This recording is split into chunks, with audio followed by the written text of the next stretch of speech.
de cada logro.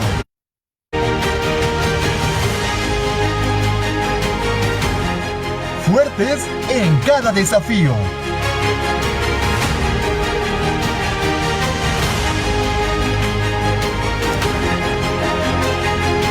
Universidad IEXPRO, 13 años creciendo juntos. Creciendo juntos.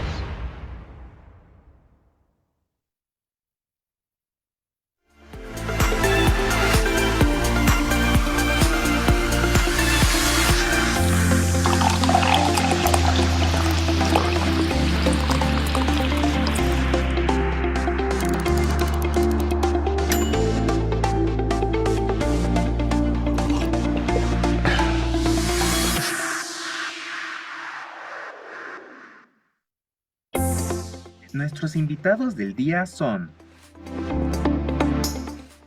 el doctor Samuel Cerón Martínez. Él es licenciado en Educación Primaria, maestro en Educación, doctor en Educación y docente distinguido IEXPRO. El doctor Amadeo Hernández Silvano. Él es licenciado en Educación Secundaria, maestro en Educación y Diversidad Cultural, maestro en Estudios Culturales, doctor en Estudios Regionales y docente distinguido IEXPRO.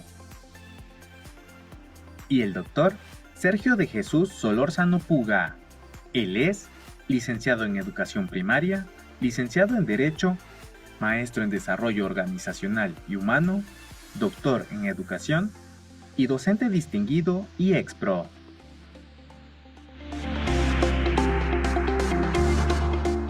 Bienvenidos a IEXPRO Café.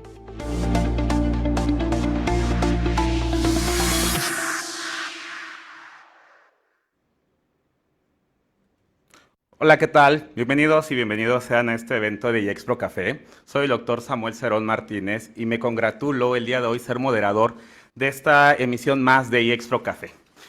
Sean bienvenidos con la temática de las propuestas de la nueva Escuela Mexicana en Educación. ¿Un avance o un retroceso? En este evento hablaremos de las propuestas de la nueva Escuela Mexicana en el ámbito educativo. Hoy por hoy se está dando un hincapié bastante fuerte y está generando revuelo todas estas generalidades que se están hablando de la nueva Escuela Mexicana. Y pues bueno, tenemos para hablar sobre el tema al doctor Amadeo Hernández Silvano y al doctor Sergio de Jesús Solórzano Puga, quienes son docentes distinguidos de nuestra universidad y que el día de hoy nos van a acompañar con esta temática de propuestas de la nueva Escuela Mexicana en Educación. ¿Un avance o un retroceso? Entonces, nuevamente sean bienvenidos a esta emisión más de IEXPRO Café. Y pues bueno, la metodología de este IEXPRO Café será de la siguiente forma. Su servidor hará una serie de preguntas y les pido por favor que respondan de acuerdo con su amplia experiencia y tendrán un tiempo aproximado de 3 minutos, donde cada uno de los panelistas podrán dar a conocer su opinión y principalmente la postura, de tal manera que caigamos en este punto crítico y analítico de lo que es hoy por hoy la nueva Escuela Mexicana. Y al final daremos un espacio de conclusión también por los panelistas. Y evidentemente un gusto poder compartir con ustedes este espacio de crecimiento profesional. Por lo tanto, se les invita a quienes nos están viendo, propiamente a la audiencia, realizar sus preguntas al final, que serán respondidas por cada uno de nuestros panelistas. Doctor, ¿qué tal? Muy buenas tardes. ¿Cómo se encuentra? Un gusto, doctor. Un gusto. Aquí estamos para trabajar en este tema que es muy importante para la educación en nuestro país. No, sí, principalmente también por las cuestiones que se vienen hablando en las redes y todo este tema que hoy por hoy está generando sin lugar a dudas un revuelo bastante grande, ¿no? Doctor Sergio, ¿qué tal? Muy buenas tardes. ¿Desde dónde nos saluda? Buenas tardes, doctor Samuel, doctor Amado. Un gusto saludarlos desde el estado de Colima. Gusto compartir mesa con ustedes y hablar de temas de interés para la comunidad educativa a nivel nacional. Muchas gracias, bienvenido doctor Sergio. Y pues bueno, sin tanto preámbulo vamos a iniciar propiamente con estas reflexiones y análisis propiamente de la nueva Escuela Mexicana. Y vamos a iniciar primero que nada tocando principalmente una de las preguntas que más ha detonado, ¿no? Principalmente en este cambio que reside en la estructura y principalmente en la estructura y en la malla curricular, ¿no, doctor? Principalmente en este ámbito de innovación, este uso de las tecnologías y sobre todo este enfoque curricular. por la que hoy nos preguntamos, ¿está realmente diseñado esta nueva escuela mexicana para nutrir a los estudiantes con las habilidades necesarias para afrontar un futuro de constante cambio? ¿O existe una desconexión entre la teoría y la práctica? Pongo este contexto debido a la situación que se hablan también con algunos otros ejes temáticos, como es los libros de texto gratuito, la parte de también del uso de las tecnologías, y hoy por hoy también lo que convergen todos estos temas que de una u otra forma van coadyuvando en el crecimiento de nuestro sistema educativo. Y bueno, le voy a dar la palabra al doctor Amadeo. Doctor Amadeo, adelante, lo escuchamos. Gracias, doctor. Un gusto poder compartir en este espacio. Realmente, si hablamos de una desconexión entre la teoría y la práctica, quizás en primera instancia tendríamos que centrar que la nueva escuela mexicana es derivado de una reforma educativa y que esta reforma educativa como tal tiene un proceso desde la modificación del artículo 3º constitucional, hablemos desde 1917, en un primer momento en la reforma educativa del 36, la educación socialista, 1946, con esta perspectiva de la unidad nacional, una nueva reforma en 1980, cuando empieza a haber o existir esta parte del reconocimiento a la diversidad bajo un enfoque multicultural. Con la Alianza por la Modernización Educativa celebrada entre el Sindicato Nacional de los Trabajadores de la Educación y liderada por en ese entonces el Bester Gordillo Morales y el actual, en ese entonces, presidente de la República, Carlos Salinas de Gortari, se firma un proceso, se viene creando un proceso que viene marcando una integración ya más hacia un contexto intercultural. Nuevas reformas en el 2001, 2011, 2013, 2016 y posteriormente con la introducción de la nueva escuela mexicana a partir de la promulgación de la nueva Ley General de Educación el 30 de septiembre del 2019, se viene a canalizar todos esos enfoques que van reflejando los diferentes cambios dentro del artículo 3º constitucional y demás artículos educativos dentro de la Constitución Política Mexicana.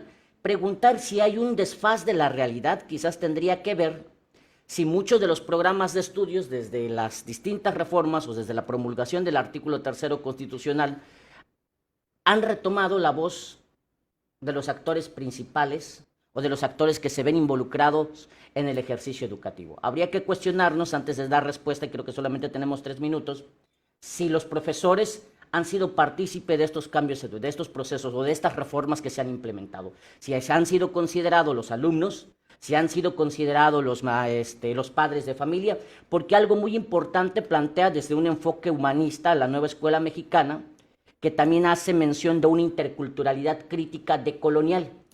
Y al hacer mención de una interculturalidad crítica decolonial, obviamente tendríamos que remontarnos epistemológicamente quizás a esta parte de la teoría sociocrítica y visualizar que, tiene que involucrarse o que los programas de estudios tendrían que surgir desde esta realidad.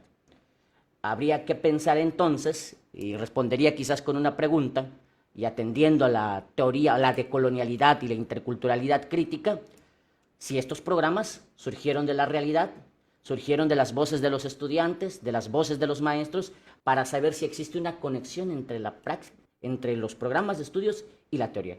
Pero algo, y con esto cierro, que también podría rescatarse, algo que se le conoce como codiseño, donde se da la posibilidad a los maestros de integrar contenidos o programas o temáticas que sean acorde a la realidad contextual en la que ellos desempeñan su labor docente. Okay, muchas gracias, doctor. Es importante también considerar cada uno de los escenarios de las realidades en que se desenvuelve nuestro sistema educativo mexicano. Ya bien el doctor Amadeo nos viene regalando todo este devenir histórico que ha permitido la consolidación de nuestro sistema educativo mexicano el día de hoy. Pero en realidad todo esto que converge, la cuestión de la epistemología que usted ya está mencionando, la cuestión de colonial y todo, que de hecho por ahí, si no me falla, es el doctor Andere, me parece que es el principal crítico de esta nueva escuela mexicana y donde pone en tela de juicio varios aspectos de esa ruptura de lo práctico, de lo reflexivo y de las realidades. Pero bueno, lo vamos a dejar ahí tantito en lo que nos comenta el doctor Sergio, su postura. Adelante, doctor.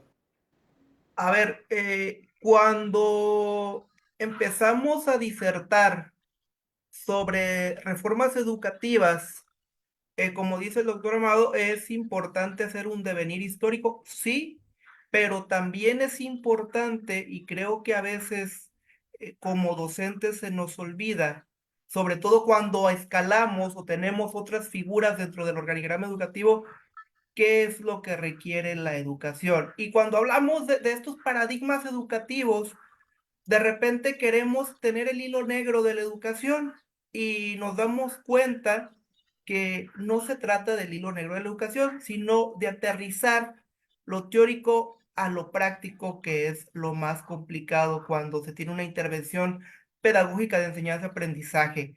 Creo que una de las partes importantes de la nueva escuela mexicana, independientemente de que podamos estar a favor o en contra por contenidos ideológicos, creo que una de las partes importantes es la parte humanista y la parte del cambio que mencionas, doctor Samuel. ¿Por qué? Porque si algo tenemos en educación es que vamos a estar cambiando constantemente los paradigmas de la misma.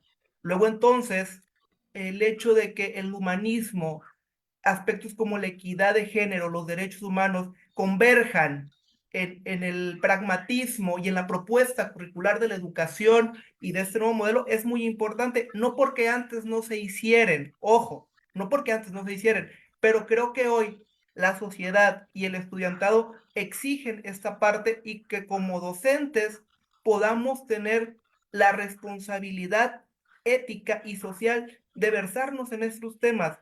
Sí, es cierto, digo, lo podemos dejar para más adelante, puede haber una desconexión que si nos vamos a la teoría de la nueva escuela mexicana, lo que dicen es justamente esa conexidad teórica que existe entre los campos formativos o los PDA que genera esta nueva escuela mexicana. Pero creo que sí es importante rescatar, lejos de decir en qué estamos mal, qué podemos avanzar. ¿Por qué? Porque cuando tú platicas con compañeros y compañeras docentes, son muchas las quejas, sí, pero también son muchos los aciertos en donde podemos ver esta parte que se empiezan a exteriorizar otros temas que no se hablaban contundentemente o de manera expresa y que se necesitan. Y tan se necesitan que los principios dogmáticos de la Constitución y del artículo 3 viene expresamente señalado la equidad, la igualdad, los derechos humanos, esta parte de la cultura de paz, que son preceptos constitucionales y que por ende nos van a regir a la hora de generar una intervención de enseñanza-aprendizaje. Es cuanto. Muchas gracias, doctor Sergio. Pero también es importante considerar que en la última década, si no me dejarán mentir, hemos venido con una serie de reformas y tras reformas y pareciera que cada sexenio se le da un toque personal a los planes y programas de estudios. Aunado a esta situación, pues tenemos esta ruptura, ¿no? ¿Estamos cayendo en una situación cíclica realmente o estamos transitando, de qué manera aquí, bueno, la pregunta va planteada para los dos doctores, si en esta travesía propiamente de lo que nuestro sistema educativo ha experimentado, vemos que pues viene de manera cíclica estos cambios en los planes y programas de estudios y entonces más allá del desarrollo de habilidades propiamente, nos estamos adentrando en un diálogo crítico de tal manera que se deben de estar cultivando estas habilidades esenciales para la vida, ¿no? Pero habría que hacer ese discernimiento. ¿Realmente estamos capacitando a estos futuros ciudadanos de nuestro país o realmente estamos repitiendo y estamos cayendo en este bucle de una y otra vez, pues considerando toda esta reproducción de contenidos? Principalmente, la pregunta va formulada. Estamos, de hecho, formando ciudadanos complejos y preparados para los desafíos del mundo contemporáneo. Y pongo también como contexto este mundo cambiante, cada vez más demandante hacia los alumnos e independientemente del nivel en que se encuentren, ¿no? Estas demandas que se les exige al momento en el que ya se incorporan al campo laboral o propiamente a la vida ya como adultos funcionales. Entonces aquí nuevamente planteo.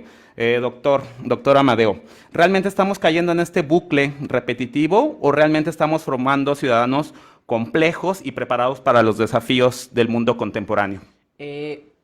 Gracias, doctor. Creo que es un sí y es un no, porque hace un momento a propósito hacía mención de las distintas reformas educativas que se han dado dentro de nuestro país porque pareciera que la nueva escuela mexicana le pone la cereza en el pastel, la cereza al pastel. ¿Por qué razón?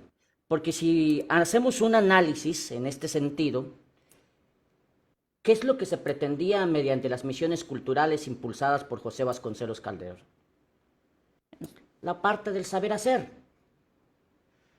Posteriormente, cuando viene la educación socialista y tenemos la creación del Instituto Politécnico Nacional, la parte técnica, el conocer.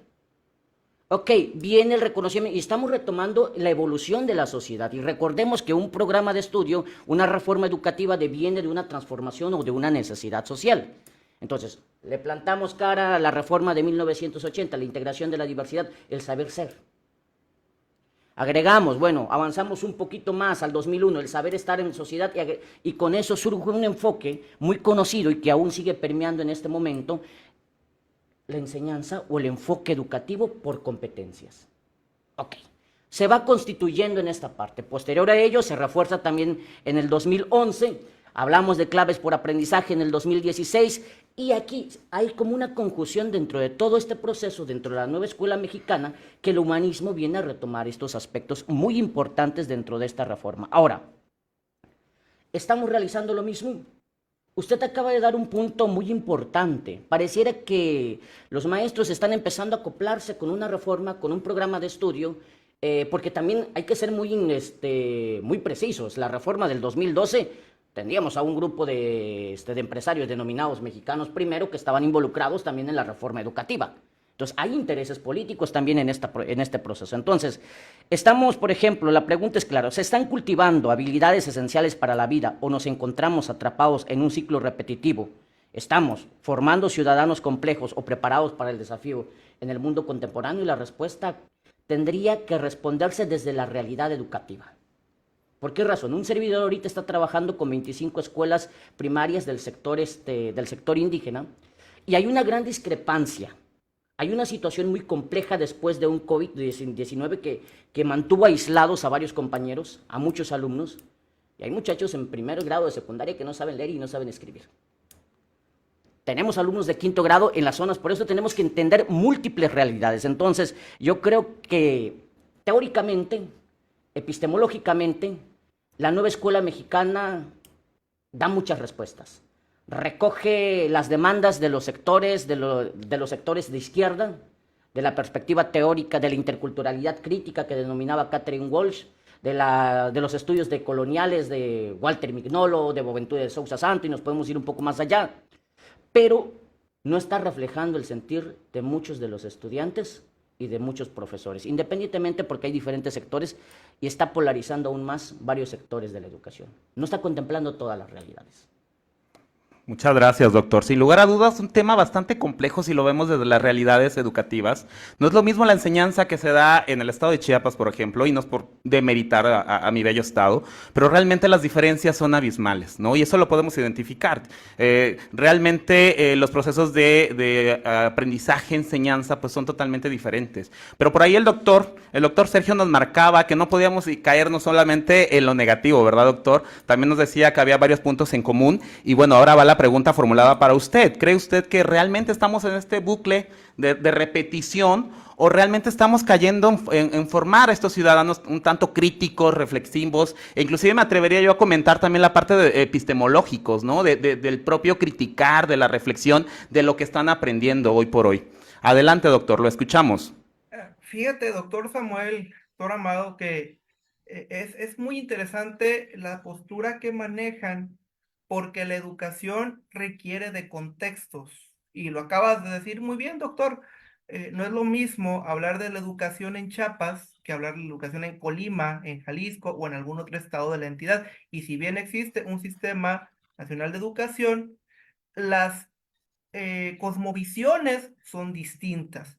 Luego entonces, si bien las y los docentes de educación básica tenemos que ceñirnos a un programa con cierta metodología, trabajando con ciertos parámetros, el hecho de que yo reciba un estudiante de Chiapas, por ejemplo, que se venga para Colima, su enseñanza va a ser completamente, o lo que le hayan enseñado va a ser completamente diferente, y no porque esté bien o porque esté mal, sino porque los estilos de cada docente son diferentes.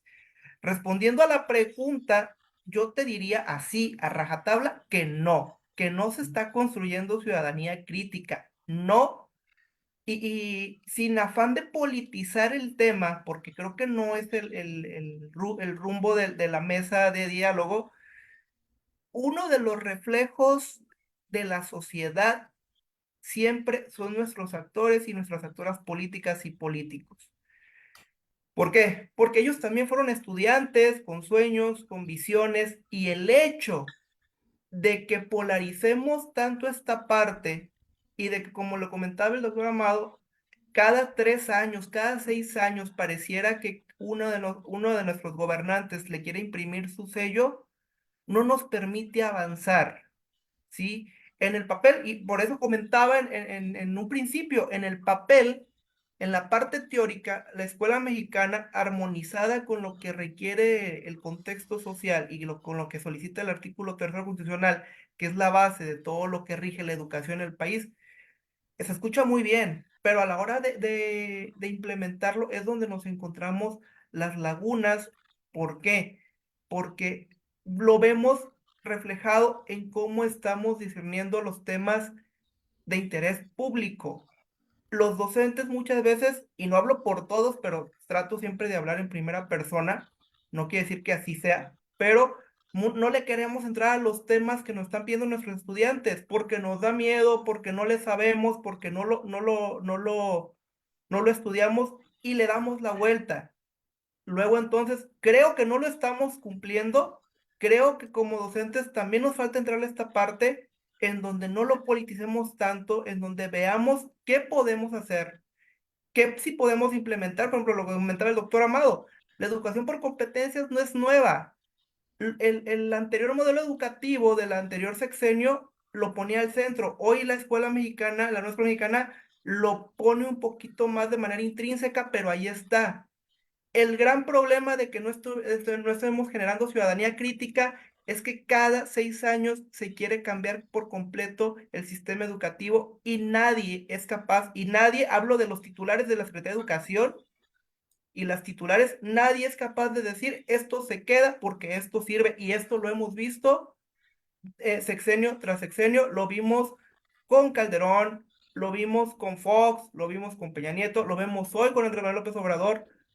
Sus secretarios de educación no les pueden dar una continuidad porque entonces sería políticamente incorrecto. El problema es que te llevas entre eso a todo un sistema educativo, que no todo lo viejo es malo y no todo lo nuevo es bueno, ¿no? O viceversa. Y ahí tendríamos que poner los puntos sobre las IES y decir, ¿qué me está faltando como sistema educativo para generar esta parte crítica? Porque incluso ustedes que trabajan con alumnos de posgrado, no me van a dejar mentir, hay estudiantes de posgrado que no te leen un artículo, déjate un libro, no te leen un artículo y no tienen ese raciocinio. ¿Por qué? Entonces, ¿qué está pasando en toda la educación básica? ¿Qué nos está faltando? Yo creo que yo sí te digo que no, o yo sí les digo que no, no creo que en la práctica estemos formando ciudadanía crítica. ¿Por qué? Porque vemos que en las escuelas primarias, en las escuelas secundarias, el contexto social está rebasando muchas veces a las y los estudiantes. Es cuando. Muchas gracias, doctor Sergio. Bueno, entonces ya se está poniendo bastante interesante este tema. ¿Saben por qué? Porque tendríamos que remontarnos inclusive a la parte de la formación de los maestros mismos, ¿no? O sea, cómo esta parte reflexiva, crítica sobre los mismos procesos de aprendizaje radica también en los docentes, ¿no? El hecho de esta dificultad que presentan ante un plan totalmente sintético, y que requiere todo este mecanismo de análisis y de reflexión para generar propiamente lo que es el trabajo en el aula, ¿no? Y entonces nos vamos dando cuenta que hay una múltiple diversidad, tanto en estilos de enseñanza, en la cuestión cultural, ¿no? Que hoy por hoy estamos viviendo esta diversidad no solo en nuestras aulas, sino en cada una de las realidades, y esta complejidad que bien nos regalaba Edgar Morin, ¿no? La parte de la incertidumbre, de que nada está terminado, pero nos vamos dando cuenta que con el devenir, ¿no? Un tanto histórico, social, económico, político. Hoy por hoy nuestro sistema educativo pues carece de varias situaciones ahí que permean estas dificultades para poder alcanzar la tan anhelada calidad educativa, ¿no? Y bueno, seguimos con las preguntas. Ahí hay varias, ahí ya propiamente sobre la mesa que todavía vamos a retomar a manera de conclusión. Pero sí me gustaría plantearles la siguiente. En nuestras aulas la diversidad es un hecho innegable. Sin embargo, en este capítulo crítico de nuestra evaluación educativa, nos preguntamos si las propuestas de la nueva escuela mexicana están a la altura del desafío de ser verdaderamente inclusivas y adaptarse a las distintas necesidades y experiencias de los estudiantes mexicanos. Estamos construyendo un espacio educativo que nos refleje y celebre la diversidad de nuestra sociedad misma. Y pongo también como escenario esta parte de que tanto se ha criticado, bueno, entre mis alumnos también encuentro la dicotomía de que hemos estado copiando planes y programas de estudios un tanto ajenos al nuestro y deberíamos de voltear a ver esta diversidad que lejos de diseminar o de propiciar esta fragmentación debería de nutrirnos, ¿no? Pero bueno, voy a darle la palabra al doctor Amadeo para que nos responda esta pregunta sobre la cuestión de la diversidad de nuestra sociedad, si realmente estamos construyendo en este espacio educativo de lo que es la nueva escuela mexicana un escenario óptimo para nuestros estudiantes. Adelante, maestro. Gracias, compañero. Aquí hay algo muy importante. Quizás en primera instancia tendríamos que definir o ver qué es lo que estamos entendiendo por diversidad, porque es primordial. ¿Por qué razón? Porque anteriormente se estaba haciendo desde una visión culturalista, los trabajos antropológicos con el Instituto Nacional Indigenista, cuando viene, se le daba mucho enfoque a esta idea de que la diversidad tenía que ver mucho con estas perspectivas étnico-culturales. Sin embargo, la nueva escuela mexicana viene a retomar algunas puntualizaciones, a dar unas puntualizaciones muy certeras. A ver, la diversidad no solamente se refiere a los diferentes grupos culturales o los más de 60 y tantos grupos culturales que convergen dentro de la nación mexicana y que incluso en el artículo segundo constitucional viene a hacer mención que precisamente México, en la reforma del 2001, 2002, no recuerdo bien, que México tiene su sustento en sus pueblos originarios, pero transitamos en ese devenir de la diversidad, de la multiculturalidad, de la interculturalidad. Ahora la perspectiva de la diversidad tiene que ver también con esta cuestión de género, tiene que ver también con esta cuestión lingüística. Entonces, de hecho, algunas de las propuestas de algunas compañeras con las que he tenido la oportunidad de trabajar, algunas colegas mencionaban, bueno, es que la nueva escuela mexicana sí retoma la perspectiva de género, pero no analiza las condiciones de igualdad de cientos de compañeras, de muchas alumnas, que reflejan y quizás localizo mucho algunos aspectos donde he tenido la oportunidad de trabajar y de compartir con el ejercicio investigativo con otros colegas. Pero, por ejemplo, tenemos una comunidad aquí a 20 minutos de Tuxtla Gutiérrez, que se llama Tierra Colorada, en la reserva del Cañón del Sumidero, donde niñas llegan cargando sus hermanitos, donde no tienen suficientes maestros. Entonces, ahí la perspectiva de la diversidad también tendría que retomarse, que no se está respetando probablemente, que en términos sí se está dando un reconocimiento, sí se está hablando del valor lingüístico, sí se está hablando de la cuestión de género, sí se está hablando de diferentes situaciones, sí se incluyen dentro del plano teórico de la nueva escuela mexicana, pero insisto, y voy a seguir marcando ahí poniendo el dedo en la llaga, de que hay múltiples realidades en donde no se están considerando, que efectivamente se retome el papel de los profesores, esta situación de poder incidir, pero el hecho de incidir no significa tampoco que se deje solamente a los maestros. Sí. Que se les da la posibilidad, a ver, compañero, usted puede transformar desde esta realidad, usted puede incidir, usted puede proponer una nueva temática, usted puede incluir a estos alumnos que vienen de algún grupo étnico-cultural, a estas niñas que vienen desde esta parte,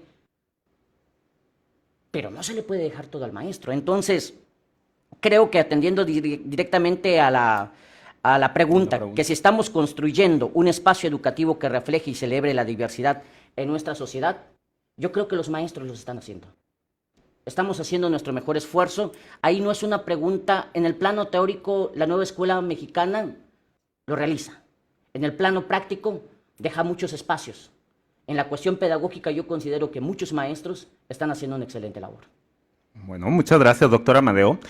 Bueno, quisiera también agregar algunos puntos que también pueden servir para crear esta cuestión de lo que es nuestro café y Expro. Es importante también considerar lo que bien nos dice el doctor Amadeo, la parte de la diversidad, ¿no? Este nivel de complejidad que hoy por hoy nuestro país está viviendo, ¿no? Las necesidades sociales, lingüísticas, culturales, de identidad de género, ¿no? De la diversidad, que es tan amplia. Esta palabra, como usted bien nos mencionaba, pues no podríamos definirla porque propiamente en su misma inmensidad conlleva un grado máximo de poder generar varias teorías y corrientes del pensamiento. Pero bueno, vamos a fijar su postura, doctor Sergio. ¿Qué opina? Adelante. Yo ahí sí coincido en la parte que dice el doctor Amadeo de que son las y los docentes los que desde su trinchera están generando esta parte de la diversidad cultural, de la diversidad lingüística, de la diversidad de género. Sí, así es. De hecho, uno de los ejemplos, creo que por eso fue tan comentado en su momento la película de Eugenio Derbez, ¿no? De Radical del año pasado, porque justamente nos comentaba o nos mostraba la realidad de México en muchos Méxicos, ¿no? No es lo mismo el estudiante que va en la sierra o el estudiante que va en en la zona conurbada o en una zona conurbada. Sin embargo, cada docente dentro de su campo de acción trata con las herramientas que tiene de generar esta diversidad. Lo que yo sí creo, y es una postura muy personal, ¿sí? Y en afán de entrar en este intercambio de ideas, creo que a muchas y muchos docentes todavía nos falta entrarle un poquito más a los temas de género, a los temas de equidad, de igualdad. ¿Por qué? Porque cuando el estudiante te lo pregunta, el docente muchos de los docentes o le dan la vuelta o no lo abordan o porque no quieren o porque no saben. Entonces, creo que una de las partes importantes que te exige la sociedad porque te lo exige es empezarte a versar en temas de identidad, de equidad, de igualdad, de prevención de violencias. ¿Por qué? Porque incluso los libros de la nueva escuela mexicana te lo marcan, ¿no? Viéndonos un poquito a uno de los campos formativos,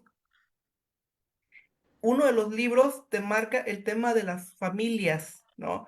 Y antes, en los libros, en la enseñanza de hace algunos años, una familia tradicional, por poner el ejemplo, era el que estaba conformado por una mamá, un papá, una o dos hijos o hijas, ¿no? Y antes era raro que un niño o una niña tuviera padres separados, ¿no? Ahora hay diferentes modelos de familia. La familia conformada por papá, mamá, hijos, papá soltero e hijos, mamá soltera e hijas, familias homoparentales, y no puedes darle la vuelta a estos temas, porque justamente son parte de la diversidad.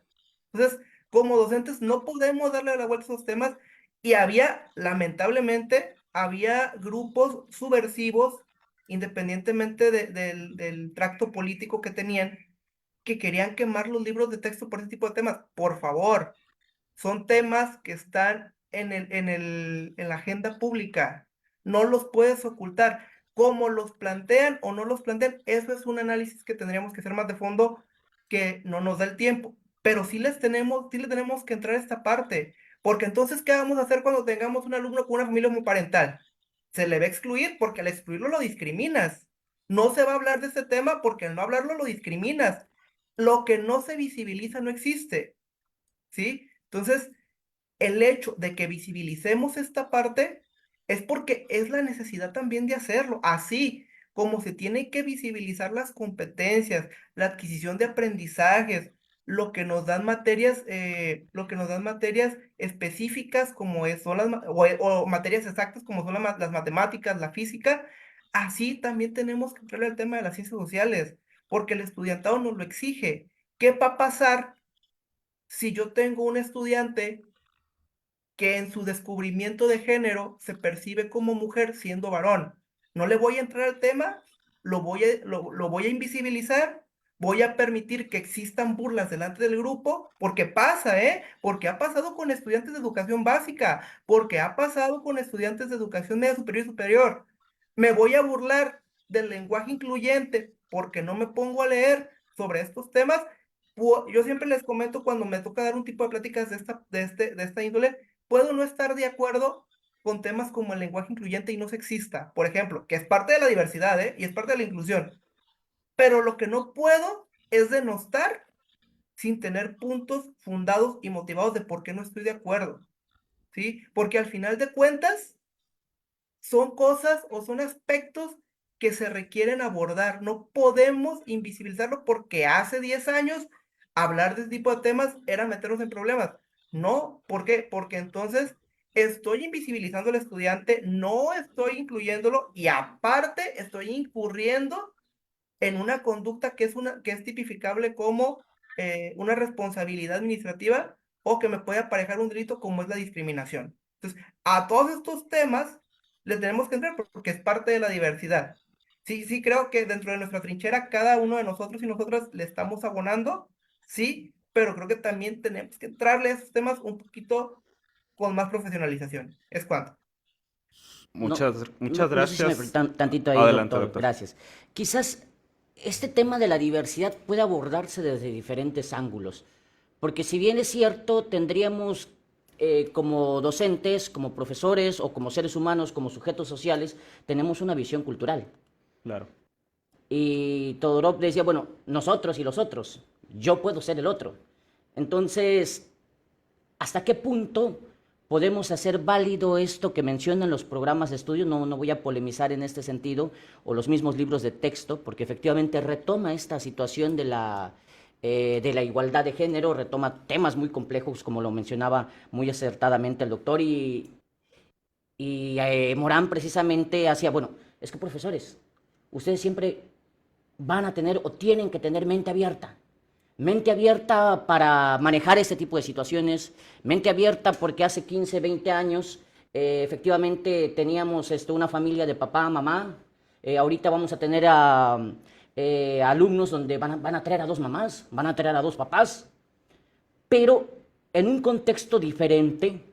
Si nosotros queremos ir con el lenguaje inclusivo, que es correcto en un plano académico, que es correcto desde nuestra visión, dependiendo de nuestro constructo, pero dejaría la pregunta, y para no entrar en polémica, en un contexto como los que se dan en otros espacios, hablemos en alguna sierra de Oaxaca, Puebla, en donde de acuerdo a su visión cultural, su entendimiento de vida, podemos llegar a decirles, ¿saben qué?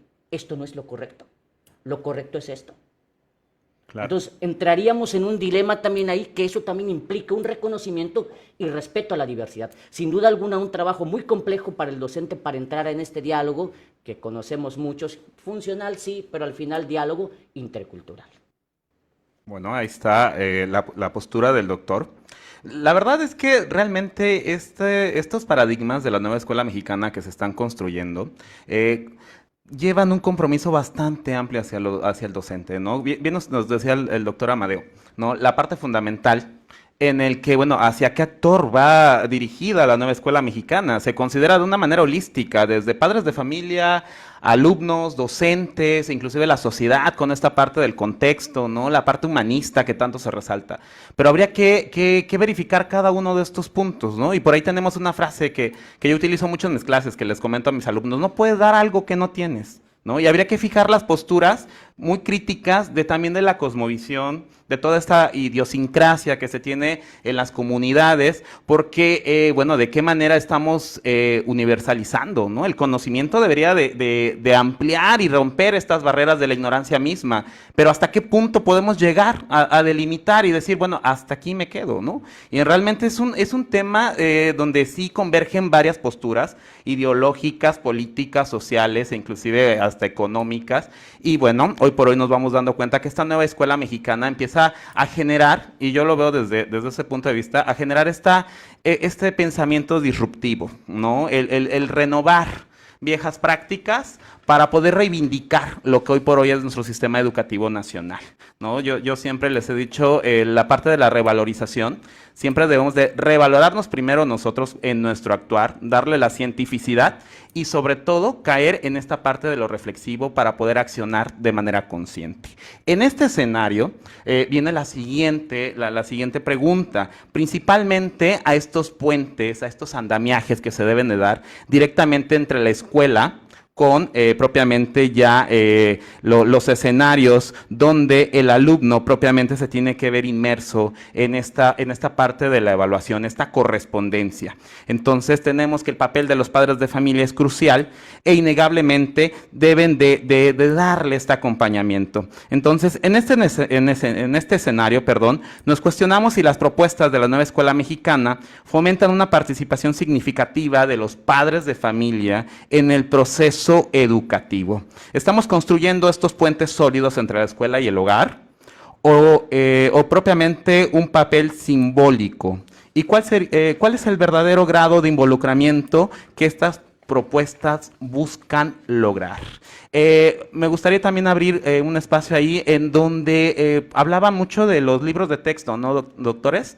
La parte del revuelo que se generó desde la portada, desde las imágenes, el contenido, el tipo de lenguaje, ¿no? Y fueron los padres de familia precisamente que comenzaron con esta generalización de satanitizar, le vamos a llamar así, los libros. Pero recordemos también que cuando se creó la Comisión Nacional de Libros de Texto Gratuito, también se formuló ese revuelo de la diferencia que había entre clases, cómo alguien de un nivel bajo podía acceder a estos libros simplemente por el hecho de cursar la educación, ¿no? Y entonces nos vamos dando cuenta que pareciera que estamos repitiendo propiamente la historia de cómo se consolidó el sistema educativo nacional y hoy por hoy estamos cayendo en esta misma tela de juicio de volver a poner en duda esta parte, de el involucramiento que tienen los padres de familia y hoy por hoy de hasta qué grado se pueden involucrar ellos y si realmente la nueva escuela mexicana busca el propiciar estos espacios óptimos, principalmente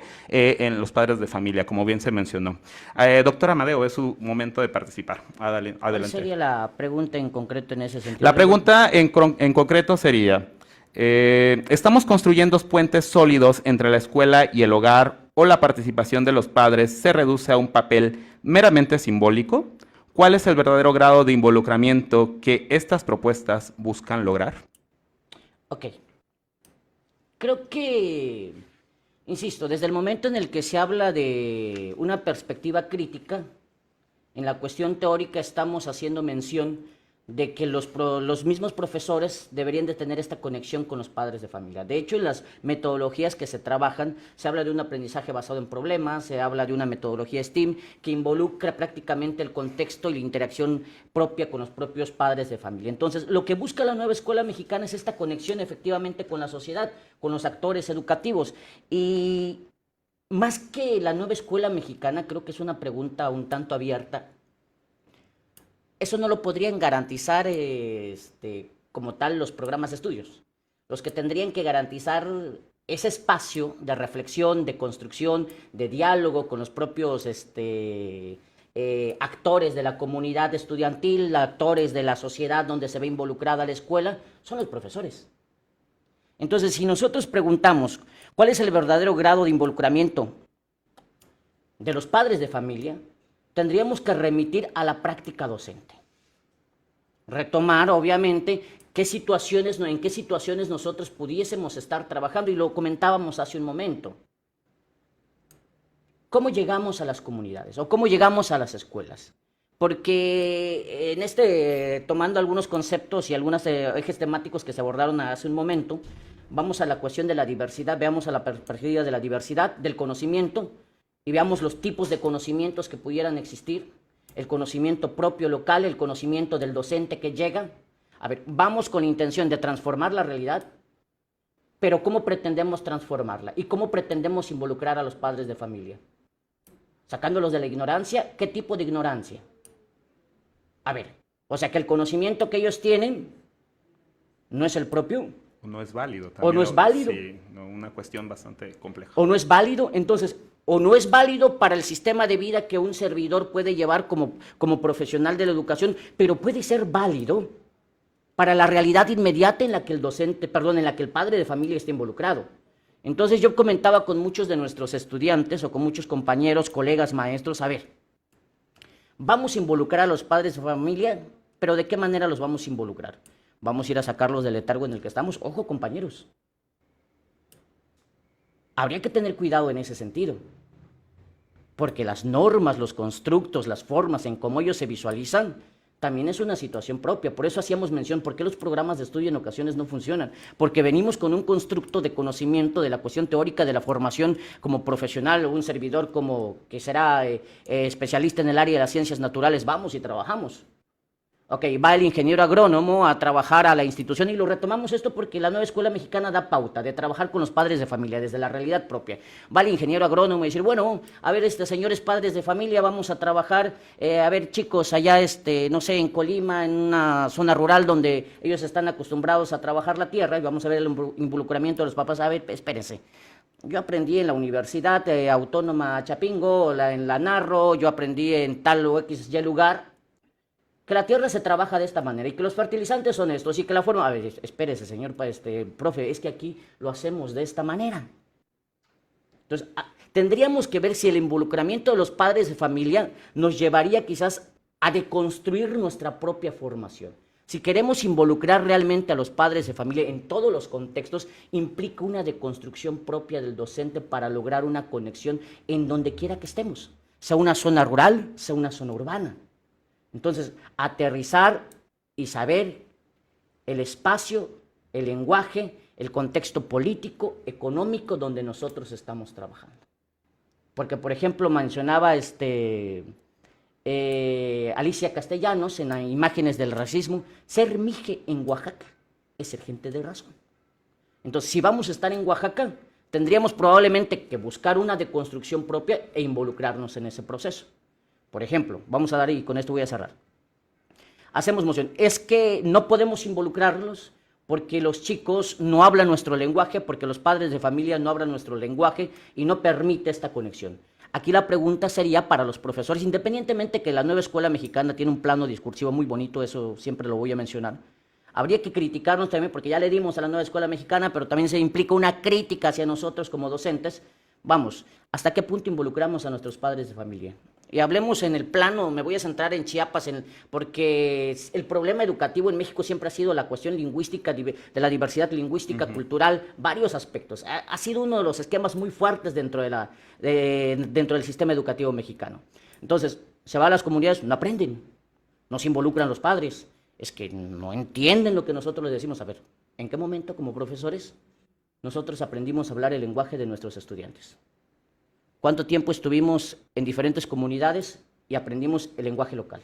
Al menos en Chiapas tenemos el Tzeltal, Chol, Tzotzil, Tojolabal, el Zoque, el Mam. Cuando estuvimos ahí, ¿cuánto tiempo realmente nos llevó a involucrarnos con nuestros propios estudiantes para decir que estamos llevando a cabo o realmente estamos haciendo el trabajo como debe de ser? Entonces, quizás son algunos aspectos que tendríamos que reconsiderar, porque esta es una situación propia, que si realmente nosotros estamos involucrando a los padres de familia, si realmente estamos trabajando o estamos reflejando una cuestión simbólica. No nos vamos a meter ya a la cuestión simbólica, tendríamos que varios aspectos, porque efectivamente, quizás estos padres de familia, estos alumnos, no simbolizan la escuela como nosotros la estamos simbolizando. Y de ahí pudiésemos encontrar un punto de injerencia.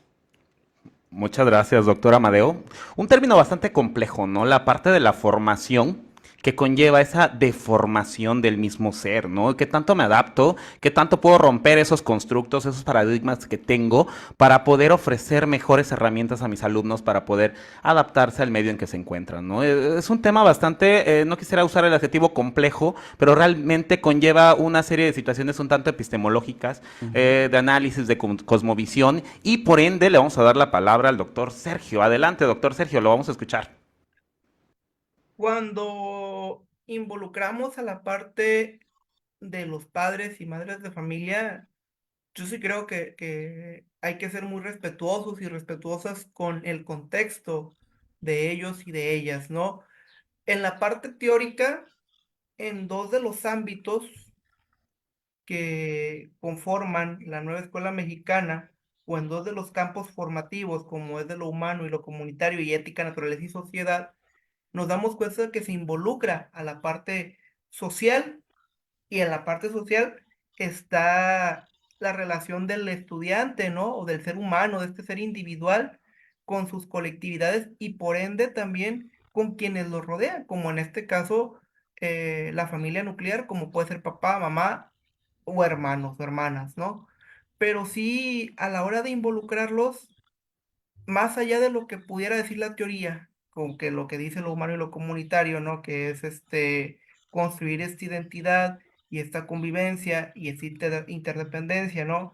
Y lo que dice en la parte de sociedades, en el ámbito donde generar esta parte de construcción de una ciudadanía ética, responsable, participativa, comunitaria y democrática, sí es importante que lo podamos tomar como base, sin embargo, ser respetuosos de los contextos en donde estamos trabajando. Yo puedo querer como docente involucrar, como lo decía el doctor Amado, en un contexto, por ejemplo, ponía el caso de Colima. Ahí en Colima tenemos un municipio que se llama Cuauhtémoc y ahí eh, las y los docentes se quedan por un periodo de 2 meses, 3 meses, sin ningún estudiante porque se van al corte de caña. Así se van todos los estudiantes y no los mandan. Entonces, si yo quiero involucrar a los padres y madres de familia, tendría, como dice el doctor Amado, explorar esta parte en cómo se están constituyendo o qué es lo que o qué es lo que están generando como prioridad, porque si yo lo quiero hacer de una manera, ellos van a decir, ¿sabes qué? Lo que a mí me importa ahorita es esto, ¿no? Porque si yo no me llevo a mi hijo, a mi hija al corte de caña, quizás el día de mañana no voy a comer, porque yo vivo del corte de caña, porque aquí pasa en el municipio de Cuauhtémoc, Colima, y me imagino que en otros municipios en Chiapas ha de pasar algo similar en otros contextos, ¿no? Entonces, es muy complicado, bastante complicado generar la inclusión de los padres y madres de familia, sobre todo hoy en día, porque tenemos un elemento, yo lo platicaba hace algún tiempo en algún foro, tenemos un elemento con el que no convivimos nosotros y nosotras a lo mejor de lleno. Ahorita lo estamos haciendo ya, pero en otro contexto. El tema del internet o el tema de las redes sociales, ¿no? Es muy difícil como padre y como madre de familia y como docente también controlar lo que ven las y los estudiantes, porque la inmediatez de la información nos rebasa, la inmediatez de las redes sociales nos rebasa. Entonces, sí es importante contextualizar en qué momento podemos involucrar a los padres. ¿Por qué? Porque los contextos son muy diversos, muy diversos. Y por temas, creo que por temas de tiempo, nada más para cerrar con el tema de los libros de texto que comentaba también doctor Samuel, creo que lamentablemente, y creo que es así, lamentablemente se politizó tanto el libro de texto que no se le dio la oportunidad a los docentes de explorarlos y ya se estaba criticando por parte de la sociedad, por parte de cadenas de televisión que tenían una línea editorial, ¿sí? Y una línea bien marcada. Y no se entienda que estoy politizando el comentario, no. Pero como lo comentabas, doctor Samuel, los libros de texto siempre han tenido errores, siempre han tenido situaciones que mejorar, pero siempre ha entrado el docente en esa libertad de cátedra, en decir, este tema lo abordo de tal o cual manera. Incluso tengo compañeros y compañeras docentes que siguen separando los campos formativos y siguen enseñando de manera separada las materias y creo que no está mal. Creo que no está mal porque creo que lo importante de la educación es justamente generar esa competencia en el estudiante, generar esa reflexión, ese dominio del contenido, generar un aprendizaje para la vida, un aprendizaje social. Y si tú como docente te permites el decir, voy a tomar esto y esto lo voy a seguir implementando de esta misma manera porque a mí me da resultados, es completamente adecuado. Lamentablemente se politizó tanto porque ya íbamos a entrar a un proceso electoral, porque era un gobierno de izquierda, por muchas cosas, el tema de los libros de texto, que no le dieron oportunidad al docente de empezar a trabajar con ellos y ya cuando el docente quiso, se veía contaminado por... eh, por comentarios, por ejemplo, de ciertas televisoras que yo me preguntaba, oye, a nosotros como docentes no nos han dado los libros y ya los tiene un presentador de noticias que ni docente es y ya puede emitir un comentario cuando no es docente y se ve bien marcada la línea editorial. Entonces, no es nuevo, lo vivimos cuando se cambiaron los libros con Peña Nieto, lo vivimos cuando se cambiaron los libros con Calderón. Nada más que tomó auge. ¿Por qué tomó auge? Porque hace 10 años, hace 15 años, no había esta parte de accesibilidad a la información como lo hay hoy en día. Hoy no tienes que tener una tele para darte cuenta de algo. En el celular tienes un montón de información, nada más que muchas veces nuestros estudiantes o nosotras y nosotros como personas no sabemos hacer una discriminación correcta de esa información. Creo que esta parte perjudicó mucho al tema de los libros de texto. ¿Por qué? Porque no se le dio el valor al docente que siempre ha tenido. El hecho de, esta es tu herramienta para trabajar, sí, pero no es la única. No tienes por qué ceñirte nada más a ella. Y si a ti te funciona hacer adecuaciones, ajustes razonables o como le quieras llamar, es completamente adecuado, ¿no? Al final de cuentas, tienes que llegar a un fin que es generar un aprendizaje en un estudiante. Es cuando. Muchas gracias, doctor Sergio. Sin lugar a dudas, esta temática de la nueva escuela mexicana, hoy por hoy, que tenemos el tema propiamente de las propuestas de la nueva escuela mexicana de educación, un avance y un retroceso, realmente pone sobre la mesa una serie de situaciones sociales, económicas, políticas, toda esta parte que de una u otra forma vienen inmersos en cada uno de los actores, ¿no? No se puede tener como que una especificación de hacia dónde va dirigido, porque es un tanto ecléctico, un tanto holístico, y bueno, entonces viene propiamente también de la complejidad, ¿no?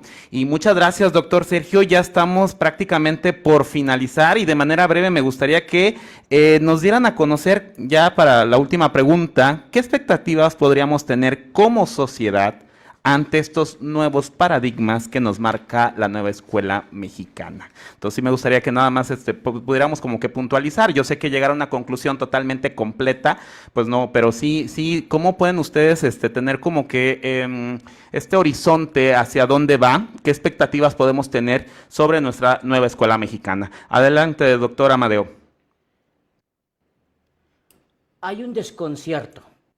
Pudiésemos quizás tener un desconcierto en este sentido, pero también estamos ante las puertas de una oportunidad, porque eso no se puede negar, que la nueva escuela mexicana brinda la oportunidad, aún con las carencias, aún cuando está dejando solo a cientos de docentes, a miles de docentes, brinda la oportunidad de poder transformar desde la realidad. Entonces, si nosotros, como profesores, como padres de familia, los estudiantes, por supuesto, en este tridente de la educación, pudiésemos retomar el papel histórico que nos conlleva o que tenemos o deberíamos de tener, creo que estamos ante la puerta de poder transformar una realidad, válgase la redundancia, desde la realidad. Muchas gracias, doctor. Ahí doctor. estaríamos hablando. Perdón. Muchas gracias, doctor. ¿No? La parte tan significativa de transformación, ¿no? Estamos en la puerta de la transformación. Pero bueno, vamos a darle la palabra al doctor Sergio. Doctor, adelante, ya de manera de conclusión, por favor. Le vuelvo a leer la pregunta, perdón. ¿Qué expectativas podríamos tener como sociedad ante estos nuevos paradigmas que nos marca o que nos ofrece la nueva escuela mexicana? Yo nada más, ya para puntualizar, porque varios puntos ya los tocamos, creo que tenemos que estar preparados para que vuelvan a cambiar las reglas del juego. Primero, como profesionistas en la educación, porque no es algo nuevo para nosotros y nosotras. Nos cambian las reglas del juego y son con las que hay que jugar. Pero una de las grandes ventajas que yo veo es que así como uno de los principios de los derechos humanos es la progresividad y no es otra cosa, que la ley no puede ser retroactiva en perjuicio de las personas, una de las cosas es que hay principios torales dentro de los campos formativos de la nueva escuela mexicana que son progresivos y que no podemos ir para atrás. Es una de las grandes ventajas y que podemos partir de ahí para generar competencias, saberes, actitudes, aptitudes y por ende la consecución de un aprendizaje tanto teórico como práctico. Es cuanto. Muchas gracias, doctor Sergio. Bueno, y pues ya de esta manera estaríamos pasando a la ronda de preguntas. Son 6 preguntas que me han llegado y vamos a ir 3 y 3 de manera alternada, doctores, si son tan amables de contestar de manera breve. Y agradecemos infinitamente a todos aquellos que nos están todavía siguiendo y sintonizando en este eXpro Café. Un tema bastante, pues no lo quisiera decir polémico, pero sí de mucho diálogo, reflexión, análisis, ¿no? Pero bueno, paso a las rondas de preguntas. Comienzo con el doctor Sergio y bueno, la pregunta viene de Redien, Zacatecas 2023 y dice así. Al revisar los contenidos en los programas y libros de texto de la NEM, me percaté que se abordan temas de forma transversal y entonces surge la pregunta. ¿Cómo se prepara a los profesores para que puedan abordar los programas si para ello se requiere un amplio dominio de los contenidos e incluso de la disciplina? ¿Realmente qué se pretende lograr en la NEM? Bueno, aquí la pregunta transita directamente de cómo se preparan los profesores para abordar los programas y principalmente en el tema del dominio. Adelante, doctor Sergio. La transversalidad no es un tema nuevo, o sea, partiendo por ahí, desde otras reformas educativas, desde otros momentos históricos de la educación, hemos trabajado con la transversalidad. ¿Cómo prepararse como docentes? Pues no queda otra más que leer, prepararte de manera formal, informal, y al final de cuentas tener claro que no somos todólogos y también se vale decir, esta parte no la domino, dame oportunidad para leer, para prepararme y te doy una respuesta. ¿Por qué? Porque en una utopía educativa se esperaría que un docente dominara todo. Eso no es así. Si incluso cuando estamos hablando de educación básica, preponderantemente o específicamente primaria y preescolar, aunque los docentes damos todas las materias, tenemos puntos fuertes y puntos débiles. La manera de prepararse de manera transversal es generar que los puntos fuertes puedan incidir en los puntos débiles de nuestra formación docente. Creo que una de las partes importantes de un docente para poder querer ser un poquito todólogo, porque no se puede, es capacitarte constantemente. Lamentablemente, ya no nos dio tiempo de hablar de ese tema, lamentablemente una de las falencias de la nueva escuela mexicana es que a la capacitación no se le da la importancia que debiese en cuanto a los reconocimientos para mejorar las condiciones laborales de los docentes y por eso muchas y muchos docentes no le abonan tanto la capacitación, pero sí creo que una de las partes importantes para esa transversalidad es capacitarte más allá del tiempo que tengas ejerciendo la docencia. Muchas gracias, doctor Sergio. Y bueno, les recuerdo que vamos a tratar de ser un poco más puntuales, a razón de que, pues también por respeto al tiempo de quienes nos están sintonizando. Bueno, esta pregunta viene del doctor Rigoberto Flores, que es docente distinguido también en nuestra universidad, y nos marca, sabemos que el gobierno mexicano es el responsable de las reformas educativas, pero cada estado tiene sus distintas necesidades y prioridades. Por tanto, ¿por qué no adaptar, y lo pone entre comillas, dichas reformas sin perder el eje rector? Es decir, dar más autonomía a cada estado. Y bueno, y dice, buen programa y tema, felicidades y extra. Adelante, doctor Amadeo, la pregunta transita principalmente el por qué no adaptar dichas reformas sin perder el eje rector. Retomaría, gracias doctor Rigoberto por la pregunta, muy propia en este sentido. Creo que sí se da cierto grado de autonomía a los docentes. Recuerden que la nueva escuela mexicana plantea un plan analítico, pero también da la posibilidad de un codiseño. Y ahí tenemos la oportunidad. Entonces, si efectivamente se plantea un eje central o un eje rector, porque pertenecemos a un sistema educativo nacional como tal, la nueva Ley General de Educación, que se publica desde el 2019, establece todos los niveles, se plantea un sistema de evaluación integral para todo el sistema educativo mexicano, una cuestión holística, un respeto a la diversidad lingüística, cultural, y obviamente tampoco podemos desatender a Chiapas, porque un chiapaneco se puede ir al norte y uno de Yucatán puede venir al estado de Chiapas. Entonces, pero sí hay cierto grado de autonomía.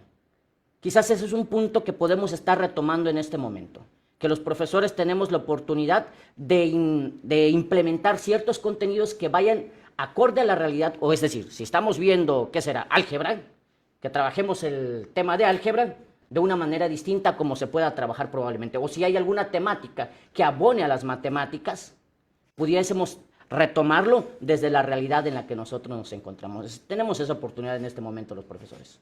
Bueno, ahí está la respuesta del doctor. Vámonos con la siguiente pregunta, doctor Sergio. A usted le correspondía contestarla y dice, viene de Manuel Fajardo. Mi pregunta es la siguiente. ¿Cuáles son las ventajas más significativas que se tienen dentro de la nueva escuela mexicana? ¿Cuáles serían las ventajas? Y también nos saluda. Dice, un fuerte abrazo a la distancia a mis docentes y expro. Muchas gracias. Adelante, doctor Sergio. ¿Cuáles son las ventajas más significativas que se tienen dentro de la nueva escuela mexicana? Muchas gracias. Voy a tratar de ser ya puntual. Una de las ventajas o las ventajas que yo veo en la nueva escuela mexicana es esta parte en donde podemos concatenar los contenidos y lejos de ser una limitante, verlo como una oportunidad de empezar a ver temas fundamentales en la sociedad y en la vida de nuestros y nuestros estudiantes.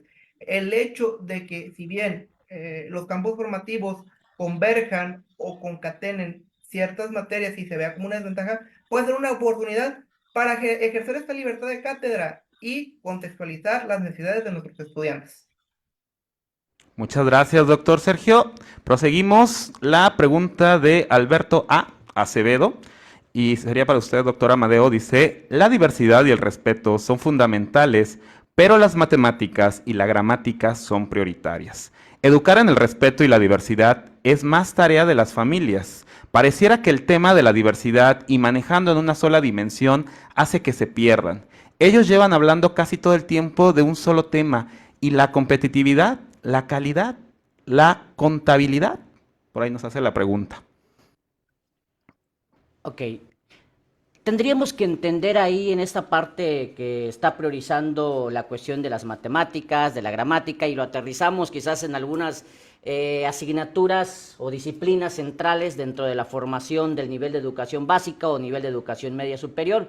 Entiendo que el compañero se está refiriendo, ¿por qué no priorizar el español y las matemáticas? Para poder hablar en esta situación, y también retoma un tema muy importante, la competitividad. Pero bueno, este punto, de hecho, cuando se implica o se habla del enfoque por competencias, en su momento se creía que se hablaba de competitividad. Tendríamos que retomar algunas situaciones de que para qué requerimos, es una pregunta quizás, y tendría que dar una respuesta quizás un tanto filosófica. ¿Para qué requerimos la parte de la educación? ¿Para competir o para transformar la realidad en la que nosotros nos encontramos inmersos? Entonces, ahí en ese sentido, obviamente hay muchos contextos dentro del estado chiapaneco, de diferentes estados de la República Mexicana precisamente, que en ocasiones de manera efectiva se prioriza lo que es el español, se prioriza lo que son las matemáticas, pero tampoco la educación no debería de tornarse en un enfoque competitivo. Obviamente no se puede perder tampoco la calidad, pero tampoco hacer a un lado la diversidad y la situación en la que nosotros estamos inmersos. Porque no es lo mismo hablar de un alumno del sur, hablar a un alumno del norte. Entonces, implica diferentes situaciones lingüísticas y culturales. El punto de la competitividad habría que ver en qué marco vamos a competir. Si vamos a competir en un marco lingüístico, habría que establecer cuáles son los parámetros con los que vamos a competir. Si vamos a competir en un marco de las matemáticas, habría que ver en qué marco vamos a estar compitiendo, porque no puede ser una lucha desigual en ese sentido. Bastante complejo, ¿no? El ser docente hoy por hoy. Muchas gracias, doctor. Prosigo con el doctor Sergio. Y bueno, la pregunta nos manda Miguel López y dice, ¿qué piensa de las pruebas PISA en relación a la nueva escuela mexicana? ¿Y son puntos aparte? ¿Tal vez son complementos? Así tal cual nos lo marca, ¿no? Su opinión sobre las pruebas PISA en relación a la nueva escuela mexicana, si son puntos y apartes o realmente pueden llegar a ser complementarios. Adelante, doctor. Es una muy buena pregunta, lástima que ya lo hacemos sobre tiempo, porque nos daría hasta para otro tema de discusión. Yo solamente puntualizo una cosa, nos han vendido que las pruebas PISA son negativas al Estado mexicano porque no se contextualiza. Las pruebas PISA sí se contextualiza. Lo que el gobierno no ha hecho es bajarlo a la necesidad que tiene el país. Pero yo sí creo que es un buen parámetro, no para castigar al docente, como creo que en algunas ocasiones se ha hecho, en algunos momentos históricos se ha hecho, sino para ver qué podemos mejorar tomando como parámetro la educación internacional. En el mundo del derecho hay algo que se llama el derecho comparado, que no es otra cosa que el ver el ver leyes en otros países aplicadas al nuestro. Algo así podríamos hacer con las pruebas PISA. Si tenemos un parámetro, ¿qué es lo que nos falta para lograr que los parámetros que sí nos sirven puedan ser aplicables a nuestro modelo de enseñanza? Lejos de satanizar si el docente lo logra o no lo logra, si el estudiante lo entiende o no lo entiende. Cuando se cambie el enfoque que tenemos en México de las pruebas PISA, se le va a dar un correcto uso. Muchas gracias, doctor Sergio. Ahí está la respuesta del doctor. Vamos a proseguir con la ronda de preguntas. De verdad es un tema bastante dinámico, ¿no? Esta cuestión de la nueva escuela mexicana. Y bueno, esta pregunta va destinada para el doctor Amadeo y la formula Carlos Alegría. ¿Qué opina de que la actual directora de Educación Especial de la Subsecretaría de Educación Federalizada envió la propuesta de eliminar a psicología de USAER? ¿A qué se responde en la nueva escuela mexicana? Bueno, aquí yo creo que es más encaminado hacia su opinión sobre la eliminación del área de psicología de estos actores que se encuentran inmersos en las áreas de USAER, ¿no? De atención a la educación en regular. Si es Adelante. una opinión propia, creo que es bastante interesante porque sucede que hay una discrepancia, y lo vamos a abordar ahí para no polemizar esta situación.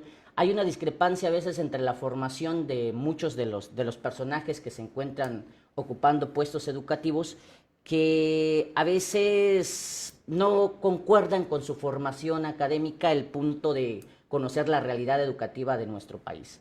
Y si la pregunta es directa, creo que sería un error quitar esa parte directamente como profesor, como compañero que se encuentra en las aulas, que ha tenido situaciones especiales con alumnos de primaria, secundaria, media superior, superior.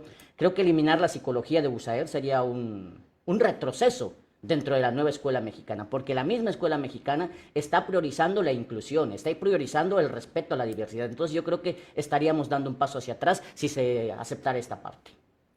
Bueno, ahí está la respuesta del doctor Amadeo. Y bueno, me están pasando otra pregunta. Aquí lo vamos a dejar para ambos docentes. Tenemos a Lords Mirinda, me parece.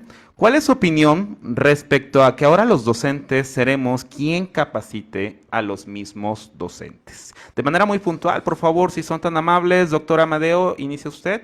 ¿Cuál es su opinión respecto a que ahora los docentes seremos quien capacite a los mismos docentes? Habría que entender desde dónde nosotros estamos abordando la capacitación, porque la capacitación pudiésemos retomarla desde diferentes Sí, sí. ángulos, de diferentes instituciones. Tenemos incluso en nuestra universidad como un Un excelente espacio. centro o espacio de capacitación para el magisterio a nivel nacional, que por supuesto tenemos otros espacios educativos también donde podríamos tener esta situación de la capacitación. Pero si se habla exclusivamente de la capacitación desde los docentes, yo creo que es una gran oportunidad porque tenemos docentes dentro del nivel de educación básica, media superior, superior, que se encuentran en distintos niveles. María Bertelli Busquets mencionaba, compañeros, ustedes hacen etnografía educativa todo el tiempo. Entonces, si hablamos de que los docentes capaciten a los docentes, es una magnífica oportunidad porque estaríamos construyendo desde nuestra propia experiencia y estaríamos dialogando y estaríamos ante este espacio para poder nosotros proponer y decir, bueno, con un lenguaje académico, esta es la propuesta de los maestros, esta es la forma en cómo nosotros podemos incidir desde nuestra práctica docente. Y de nuestras Y propias desde nuestras realidades, propias ¿no? Se realidades. imagina, bueno, ahí sí pienso que sería bastante significativo, ¿no? Y bueno, doctor Sergio, adelante, su opinión respecto a que ahora los docentes seremos quien capacite a los mismos docentes. Lo escuchamos. Esto es un punto que viene en el acuerdo que acaba de publicar la Secretaría de Educación y lo precisa entre los centros de los consejos técnicos escolares y creo que va a causar revuelo en el consejo que viene, que ya creo que es en 15 días, pero coincido con el hecho de que es muy bueno que no seamos nosotros y nosotras quienes nos capacitemos entre compañeros y compañeras, porque como bien lo dijo el doctor Amadeo, hay docentes expertise en áreas específicas dentro de los propios centros educativos y que por azares del destino no tienen la oportunidad de explorar o de compartir esa expertise, ¿no? Cuando existe la oferta académica, y me imagino que en la Secretaría de Educación de Chiapas pasa algo similar, cuando existe la oferta académica, son muchos docentes quienes nos encargamos de capacitar a otros docentes. Entonces, es algo que ya se viene haciendo a través de un ente capacitador, como son las secretarías, o entes externos que se contratan por parte de las secretarías, pero somos los mismos docentes. Lo único que yo se agregaría a esta parte es que sería interesante que las capacitaciones que tomemos nos sirvan para incrementar nuestro currículum, para poder acceder a mejores salarios, a mejores puestos o a otras oportunidades laborales. Creo que eso es lo que faltaría puntualizar, pero es algo muy bueno. Muchas gracias, doctor Sergio. Y pues bueno, agradecemos infinitamente la participación de nuestros ponentes, de nuestros panelistas, y bueno, vamos a hacer entrega, ¿no?, por acto protocolario, lo que es el reconocimiento, y voy a dar lectura. Y bueno, acá tenemos, aquí tengo entre mis manos el diploma. La Universidad IEXPRO otorga el presente diploma al doctor Amadeo Hernández Silvano y al doctor Sergio de Jesús Solórzano Puga por su destacada y valiosa participación como invitado en el programa IEXPRO Café, propuestas de la nueva Escuela Mexicana en Educación, un avance o un retroceso, realizado en las instalaciones de nuestra universidad, y pues firma nuestra directora académica, la doctora Teresa de Jesús Argueta Castro. Aquí tiene su reconocimiento, doctor. Enhorabuena, que vengan muchos reconocimientos más, ¿verdad? Doctor Sergio, aquí también tenemos el suyo, se lo estaremos haciendo llegar hasta donde radica, hasta allá en las bellas tierras de Colima, ¿verdad? Y pues bueno, nuevamente les agradecemos muchísimo la participación a cada uno de nuestros panelistas. Realmente estamos muy agradecidos porque este espacio es óptimo para el crecimiento y sobre todo para la profesionalización, tanto de nosotros también como de nuestros alumnos y de todos aquellos que están observando y que nos están viendo a través de esta transmisión en vivo. Así que pues hemos llegado a la parte final de nuestro programa IEXPRO Café. Su servidor, el doctor Samuel Cerón Martínez, pues se congratula y se siente pues muy emocionado de ser partícipe de esta emisión, ¿no? Y pues bueno, recordemos que nuestra Universidad de IEXPRO ofrece una amplia oferta de posgrados educativos desde licenciaturas hasta posgrados. Recuerden seguir nuestras transmisiones que tenemos para ustedes en nuestras redes sociales, Facebook e Instagram, donde encontrarán también nuestros programas grabados y mucha información interesante. Que tengan una excelente tarde. Hasta luego.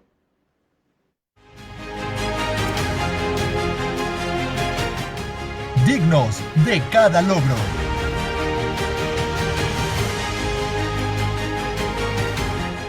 Fuertes en cada desafío.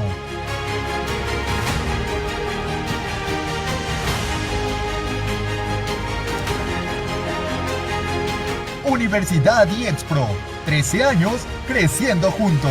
Creciendo juntos.